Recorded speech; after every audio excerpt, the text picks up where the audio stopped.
um mix variado, construir um mix variado dessas mídias.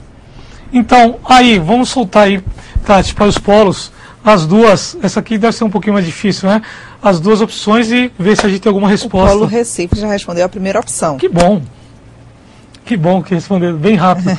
Qual é a resposta que temos? Ele disse, Polo Recife disse que era a primeira opção. A tarefa do educador é selecionar as opções tecnológicas. E o objetivo é ter uma mistura de mídias instrucionais. Exatamente.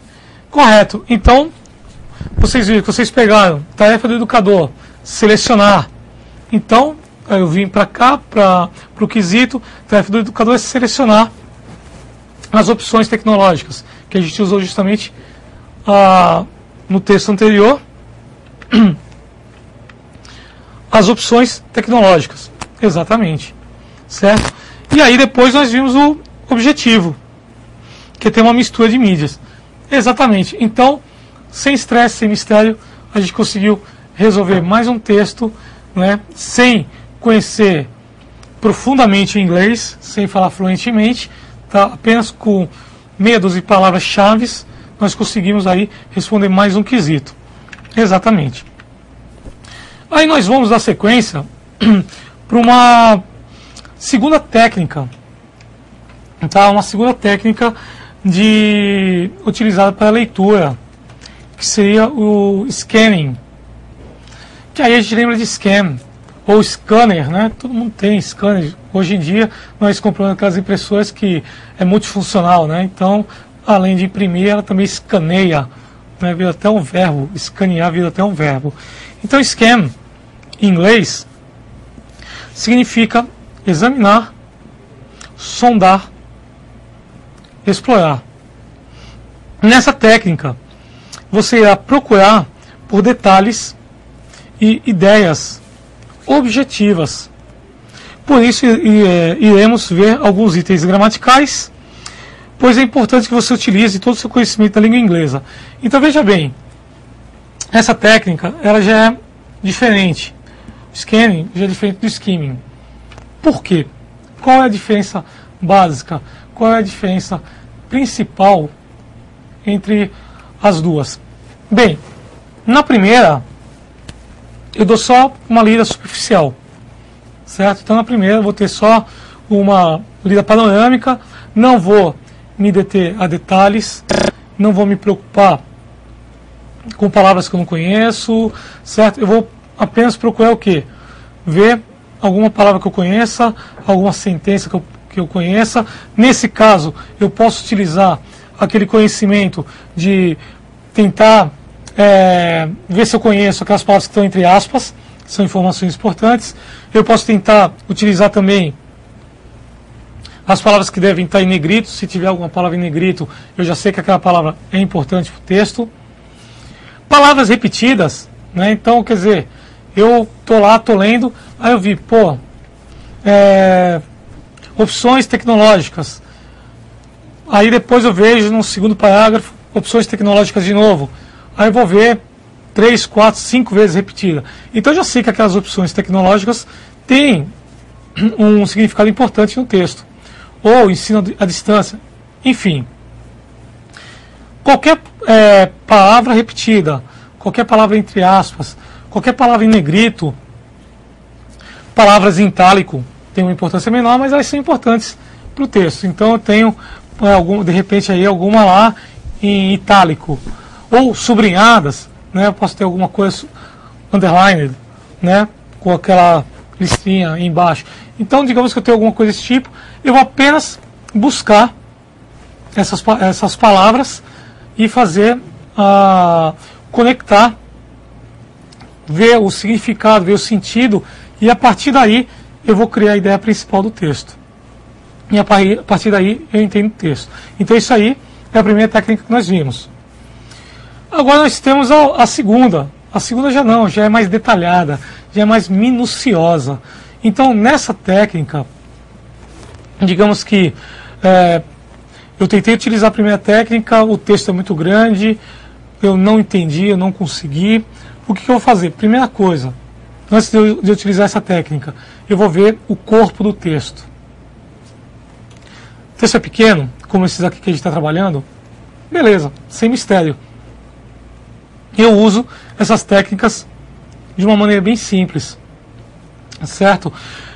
Mas aí digamos que eu pegue um texto, nossa, enorme, gigante, meia página, uma página. Primeira coisa, eu vou dar uma lida panorâmica, tá? Vou dar uma lida panorâmica, vou tentar identificar algumas palavras, tudo. Beleza, fiz isso, tá? Se eu tiver oportunidade de anotar num rascunho, numa folha ao lado, eu vou fazer essas anotações, que eu vou usar como base depois para utilizar na identificação da ideia principal. Bem, vou retornar para uma segunda lida. Nessa segunda lida, eu vou fazer o quê? Eu vou separar, eu vou dividir o texto em partes. Eu posso pegar, por exemplo, parágrafos. Pego o primeiro parágrafo. Aí eu vou utilizar as técnicas que eu estou aprendendo aqui. Identificação de palavras, palavras em negrito, palavras entre aspas, enfim. Vou ver ali no primeiro parágrafo, só no primeiro parágrafo. Digamos que o primeiro parágrafo é grande, eu também não consegui ali. Beleza, eu posso ir por pontuação. Então vou ler lá, vou começar a ler o texto. Chego no primeiro ponto, eu paro. Paro no primeiro ponto, vou trabalhar aquele primeiro ponto. Pronto, trabalhei aquele primeiro ponto, utilizei uma parte menor, então de repente posso usar o skimming, né, porque a parte é pequena. Identifiquei ali meia dúzia de palavras, tal, identifiquei o significado, entendi o que aquele primeiro parágrafo disse. Ótimo. Normalmente, a ideia principal do texto, ele já vem logo no primeiro parágrafo. Porque é quando o autor está expondo a sua ideia. E a partir daí que ele vai começar a fazer o quê? Destrinchar, dar mais informações, falar de uma maneira mais detalhada. Então, se você quer entender a ideia principal, normalmente no primeiro parágrafo você já consegue saber do que se trata. Certo? Do que se trata o texto. Então, tá aí a dica. Primeiro parágrafo geralmente tem a ideia principal.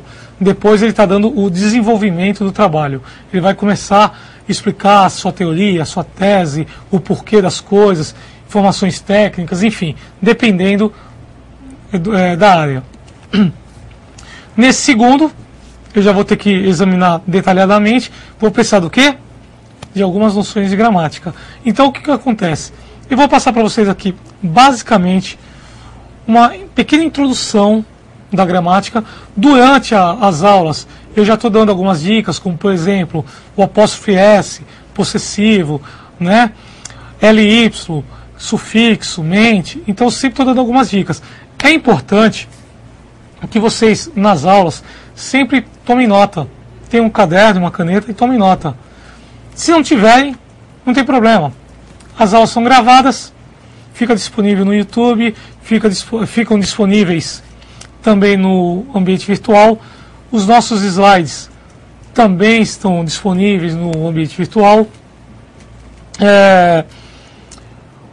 Os vídeos, a apostila, tudo que está sendo passado aqui tem na apostila. Então vocês não precisam se preocupar, que o que vocês vão conseguir pegar agora de explicação, vocês têm o material ao longo da semana para trabalhar. E fora isso, nós temos o chat na terça-feira e vocês têm o meu e-mail pessoal para mandar, enfim, qualquer dúvida que vocês tiverem, qualquer coisa que vocês queiram perguntar, mesmo que seja um pouco fora, digamos, da aula, mas esteja dentro do assunto, tá, voltado à área de tecnologia, de informática.